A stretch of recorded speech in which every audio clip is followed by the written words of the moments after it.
નમસ્કાર મિત્રો, હું આપનો દોસ્ત ધર્મેશ કાલા ભારતીય સનાતન સંસ્કૃતિના અલગ અલગ વિષય પર બધા સાથે વાત કરતો હોઉં છું.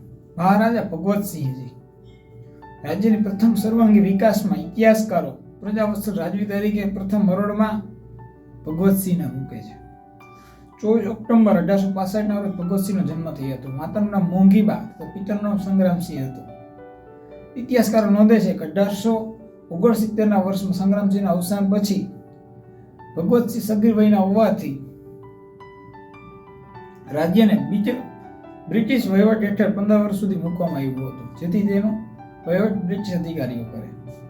25 ઓગસ્ટ 1884ના રોજ ગોંડલની સત્તાને સંપૂર્ણ વહીવટ સંભાળી લીધો હતો ભગવતસિંહે. અને ઇંગ્લેન્ડમાં ફરજિયાત શિક્ષણ 1870 થી 1880માં થયું હતું. ત્યારે ભગવતસિંહે 1893માં આજુબાજુના 10 ગામની અંદર શિક્ષણ ફરજિયાત કરી દીધું હતું દીકરા દીકરીઓ માટે. અને 1919ના સાલમાં સંપૂર્ણ ગુજરાતમાં ફરજિયાત કન્યા કેળવણી દાખવનાર ગોંડલ પ્રથમ રાજ્ય બન્યું હતું. ગુજરાતી ભાષા માટે તેમણે ભગવદ્ મંડળ નામનો શબ્દકોશ આપણને આપ્યો, જેમાં 2,81,369 શબ્દો છે. તેમને ચિરંજીવી કૃતિ છે સાહેબ. આ શબ્દકોશ માટે તેઓ 25 વર્ષમાં 5 લાખ રૂપિયાનો ખર્ચો કર્યો હતો. એ સમયના 5 લાખ. 1887માં મહારાણી વિક્ટોરિયાના શાસનકાળમાં સુવર્ણ મહોત્સવનો પ્રસંગ સૌરાષ્ટ્રમાં બધા રાજવીઓના પ્રતિનિધિત્વ તરીકે કરવા માટે ભગવતસિંહને ઇંગ્લેન્ડ મોકલ્યા હતા, જ્યાં તેમને મહારાણી વિક્ટોરિયાના હસ્તે તેમને KCIE નામનો કિતાબ આપવામાં આવ્યો હતો ભગવતસિંહને. આગળ વાત કરીએ.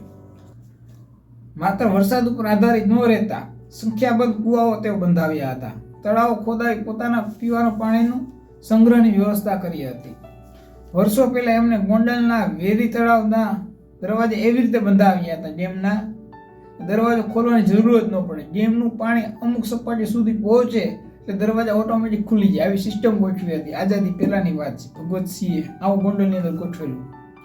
આઝાદી પહેલા ગોંડલની પ્રજાનું ફિલ્ટરનું પાણી પીતી હતી. આઝાદી પહેલા ફિલ્ટરનું પાણી પીતી હતી અને તાંબાની પાઇપલાઇન દ્વારા પાણી પહોંચાડવામાં આવતું 24 કલાક સુધી. જો દીકરો કે દીકરી કોઈ શાળાએ ભણવા ન જાય તો તેમના વાલીઓએ 4 આના દંડ ભરવો પડતો. એટલે તેઓએ શિક્ષણ ફરજિયાત કર્યું હતું ભગવતસિંહે એ સમયમાં. એ સમયના 6 લાખ ખર્ચ કરી ગોંડલની મોટામાં મોટી હોસ્પિટલ અત્યાધુનિક ઊભી કરવામાં આવી હતી. થિયેટર ઊભો કરવામાં આવ્યો હતો, ઓપરેશન થિયેટર. ઇન્ડિયન ફ્લેગના કમિશનર પ્રમુખ સર થોમ્સન ગોંડલની હોસ્પિટલની મુલાકાત લીધી હતી ને તેઓએ કહ્યું હતું કે હિન્દુસ્તાનની સર્વશ્રેષ્ઠ ગણાતી હોસ્પિટલમાં ગોંડલની આ હોસ્પિટલનો સમાવેશ થાય છે. ભારતની એટલે હિન્દુસ્તાનની 3 સર્વશ્રેષ્ઠ હોસ્પિટલમાંની એમાંની આ હોસ્પિટલ ગોંડલની. આ હતા ભગવતસિંહજી. આગળ વાત કરીએ આપણે. દરેક વર્ગના લોકો તેમને નાત જાતના ભેદભાવ વગર તેમને મળી શકતા હતા. તેમના રાજવી હજુર બંગલામાં, પુસ્તકાલયમાં કે દરબારગઢમાં ગમે ત્યારે મળી શકતા.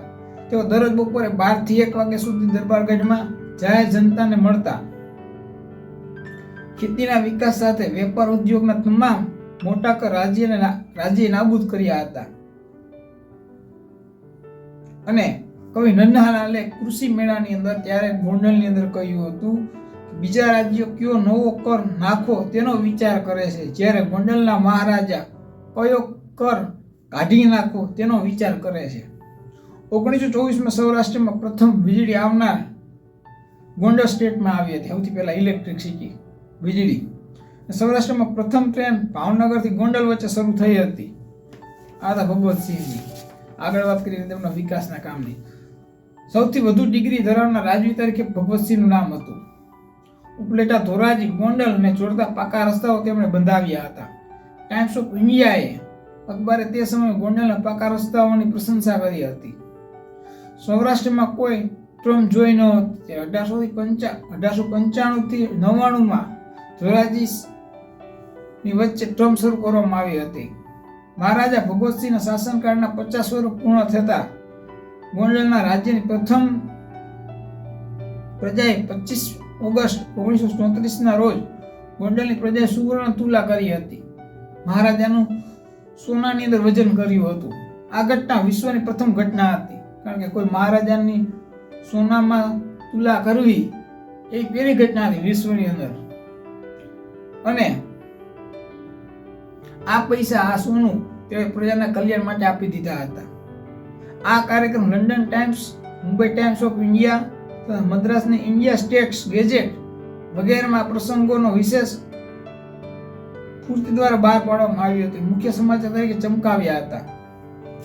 મહારાજા ભગવતસિંહ જીવ્યા ત્યાં સુધી હર હંમેશ પોતાના પ્રજાના હિતમાં જીવતા હતા. પોતાના પ્રજાના વિચારોને મનમાં લઈને જીવતા હતા. પોતે સાદગી જીવન જીવતા હતા. સરળ સ્વભાવ રાખતા હતા. આ પ્રજા વત્સલ અને વિદ્યા પ્રેમી અને દયાળુ રાજવીનું 9 માર્ચ 1944 રોજ દેહવાસ થયો હતો. તેઓ ઈશ્વરના ચરણોમાં પામ્યા હતા. આ હતા ભગવતસિંહજી ગોંડલ સ્ટેટના. આવા હતા મહારાજાઓ હતા આપણા. વસ્તુ જોડાયેલા સંસ્કૃતિની વાતો સાથે.